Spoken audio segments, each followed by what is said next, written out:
Good evening. The important thing is I made it. So on the way, we are worried that maybe we'll be terribly late, but at least not too late. We'll get here. So I'm delighted, and I get very jealous when I come in front of young people. I get jealous because you're so lucky. You're lucky because you're born a few years back. Unlike us, in the prehistoric days, we were. I think the reason that I'm jealous, I see how powerful you are, the young people of this time. And I tell young people today are the most powerful generation in the entire human history. Not because these young people today are smarter than before. It's about the same. Smartness is the same. It's because you have technology in your hand, which no other generation ever had. Unbelievable technology. That gives you tremendous power. On the surface, you look just like another human being. But in reality, each one of you is a Superman and a Superwoman because of the power you get from the technology. So technology is an issue for me, excites me completely. People usually tell young people that you are the leader of the future. That's the standard way, say, leader of the future. I try to repeat and emphasize that no, that's not true. Because you are leader already. So you don't have to wait for the future to become leader. A 15-year-old today is more powerful than probably 35-year-old of other generations. So what do you do with that power? That's the issue I raise. Because if you're not using that power, that will be wasted. So first, to feel that you have that power, the amazing power that no other generation in history ever had, and decide how you're going to make use of it. My story begins not about power. My story begins with frustrations. I was born in a country where in each direction you see it's a lot of frustrations, a lot of disappointments, a lot of things you wish didn't happen the way it happens. And out of this frustration, you feel you're a totally useless person. You cannot do anything. You have nothing that you can make a change, make a difference. The country went through famine. When I was teaching economics in the university right next door, people were suffering of hunger, 1974. So I felt all the theory that I teach is useless stuff, has nothing to do with people's life. And I felt totally useless as a human being. I cannot be of some use to somebody. So that's what I was trying to do, getting into the village next door to the university campus to see if I have any use for anybody else. And then I did tiny little things to find my worth, that yes, I have some meaning in my life. And I did things which I knew nothing about. When you're desperate, out of desperation you do things which you never thought about. So I'm sure you have been told how to plan things, how to set things, everything very clearly. But that's not what I did. I jumped at things without knowing anything about it because I just couldn't wait. And you heard about microcredit, which goes with me. People remember how it started with me. It was not a pre-planned thing. Simply, situation is so bad, you had to do something. And that situation is about loan sharking in the village, which is just next to the university campus. And it's so ugly, you feel so terrible that human being can be so heartless, so cruel to each other, giving tiny loans and take control of the full life of those people, turn into slaves because somebody gave you some loan, so he has the right to turn you into slaves. So you see it very clearly. It's not reading in the books. Just be there. You see the person who lends, you see the person who borrowed, and you feel totally important. You don't know what to do. Suddenly it came to my mind, I can do something. I can take care of this problem. It may be a global problem, who cares? But all I see, these people here, and I can solve the problem for these few people. The idea is, why don't I lend the money myself? If I lend the money myself, then they don't have to go to the loan shark. And the problem is solved for these people. And that's exactly what I did. I started lending money from out of my pocket. It's not a planned thing, calculated thing. And that's the beginning of the whole story of lending money. Then the battle became with the banks. They will not open their door because I ran out of my money because it became so popular. Everybody wanted to borrow money. Who doesn't? And in the process, I exhausted all my money. So I thought, why don't I go to the bank and let them do this? They refused. So my struggle began to convince banks, which I never could. Now it's about 38 years after I first began. I still couldn't convince the bankers. So now I look at the whole system, what we call economic structures, conceptual framework, and all that. And I feel how wrong they are. And that's again my complaint. We read about it, we study it, we take it so seriously. But I feel it's designed in such a wrong way. Because you look at the theoretical framework of the capitalist system, you immediately find out the misrepresented human being in the theory. In their theory, human being turned out to be a money chaser. All they do in their lifetime, chase money. It's a money-centric, profit-centric world. So the entire theory has been built on the selfishness of human being. I said, that's wrong. Human being is not all about selfishness.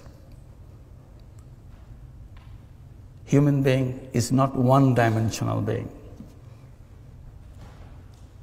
Human beings are not money-making robots. That's not their identity. Theory has diminished human being, made into a small thing, as a robot. But the real human being is very big, way bigger than what the theoreticians imagine. It's a multi-dimensional being, not one-dimensional. I said, just to take example, I said, theoretician took the selfishness in human being, built the whole theory out of it.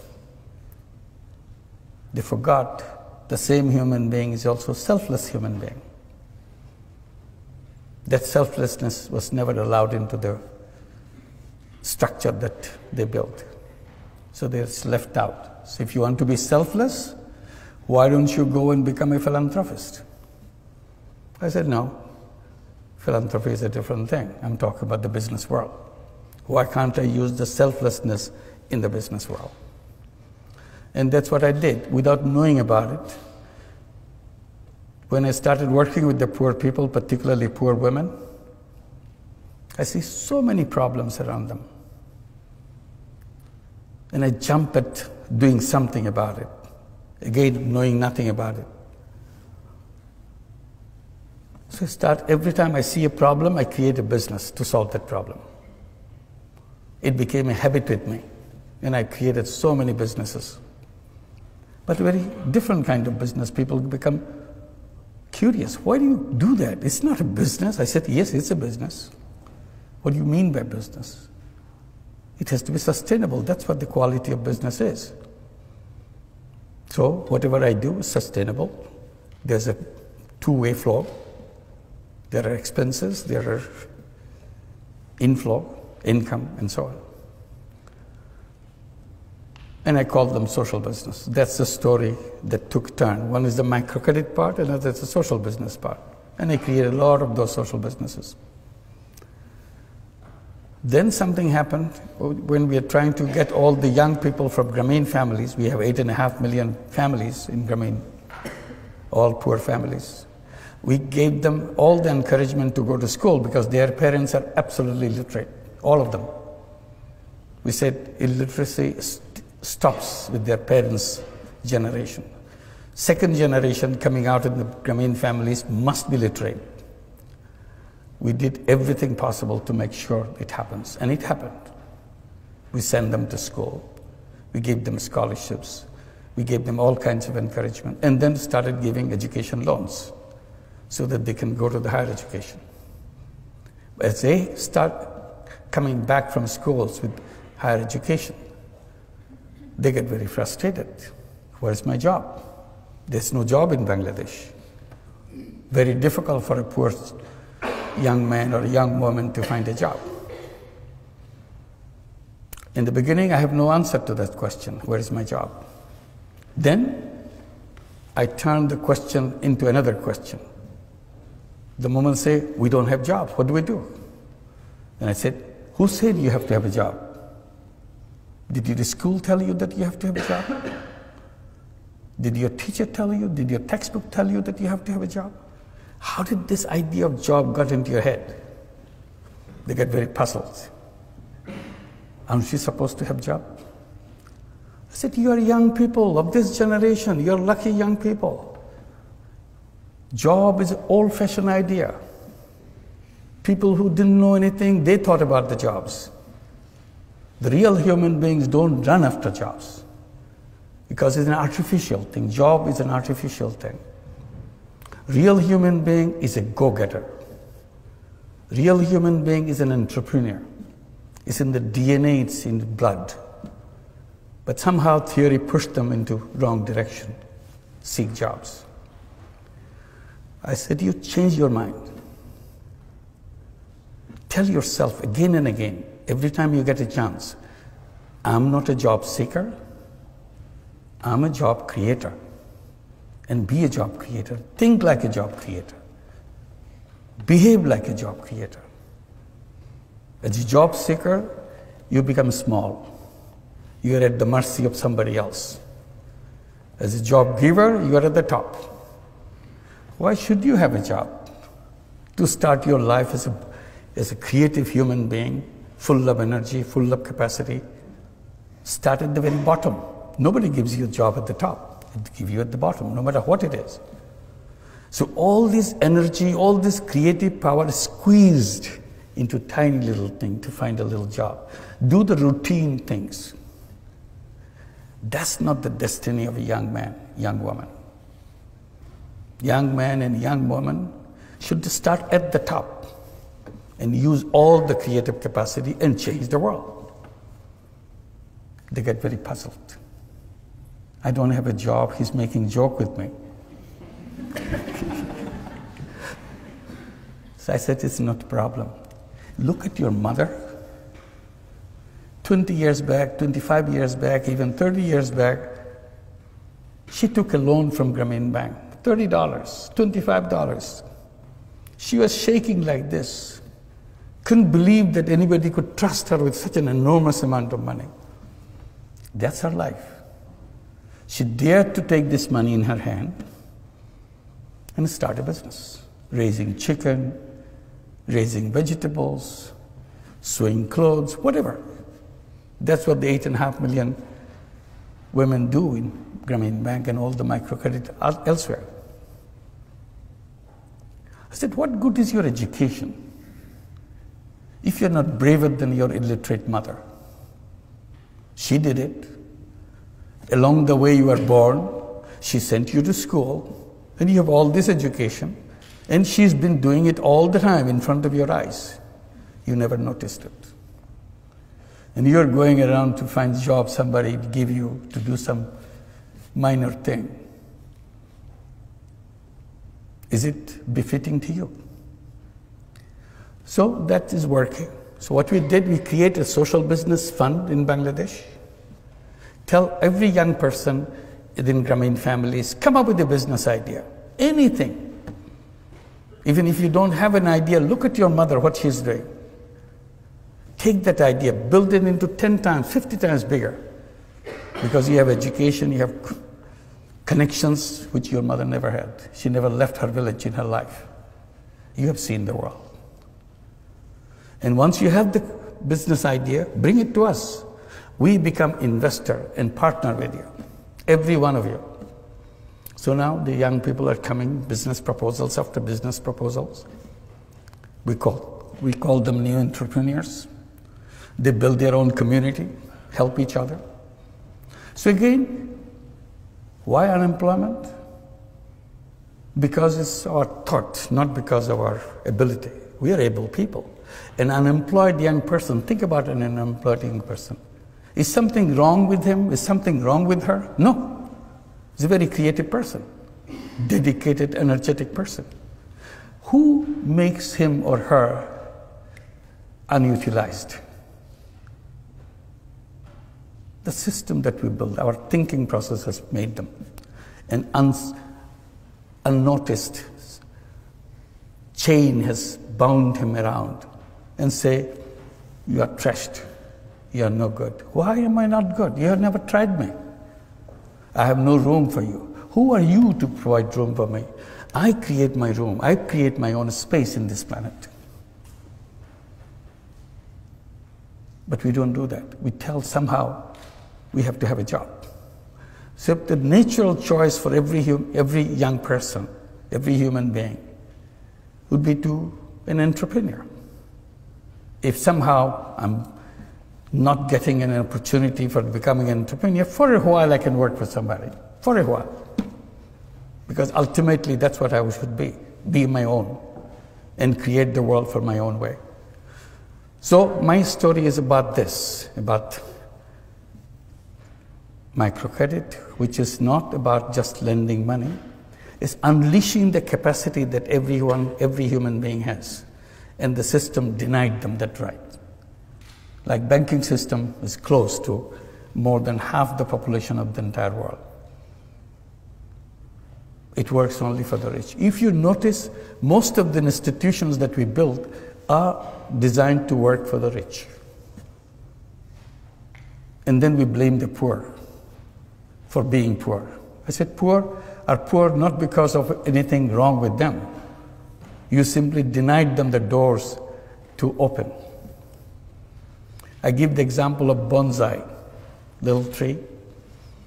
I tell that, look at the bonsai. You take the best seed in the world, put it in a flower pot, and give all your love to it, let it grow. It grows only this big. And you ask the question, is something wrong with the seed? No, nothing wrong with the seed. Then why is it so tiny? Because we didn't give them the space to grow. There is no base on which to grow. I said, poor people are bonsai people. There's nothing wrong with their seed. Simply, we didn't create a society to give them the base on which to grow.